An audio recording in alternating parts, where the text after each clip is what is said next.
একটি ফ্যাসিস্ট সরকারকে তাড়িয়েছিলাম।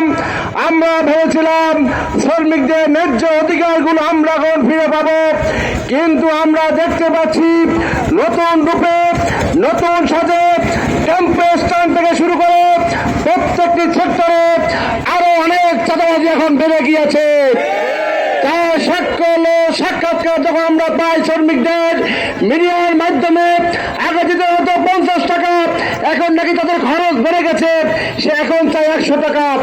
আমরা বলতে চাই, ভাইদেরকে বলতে চাই, শ্রমিকদের অধিকার আদায়ের জন্য শ্রমিক সংগঠন সারা বাংলাদেশ আজকে একাত্মতা প্রকাশ করেছে। এই সকল চাঁদাবাজদের বিরুদ্ধে আমাদের রুখে দাঁড়াতে হবে। এই শ্রমিক দিবসে আজকে আমাদের একটি প্রতিবাদ হোক, আমরা পিরোজপুরে কোনো চাঁদা দেব না। আমি শ্রমিক ভাইদের বলে যাচ্ছি, যদি কেউ আপনার চাঁদা চায় আপনারা আমাদের খবর দিবেন, আমরা তাদেরকে পুলিশে ধরিয়ে তাদেরকে সে শাস্তি ব্যবস্থা করে দেবো।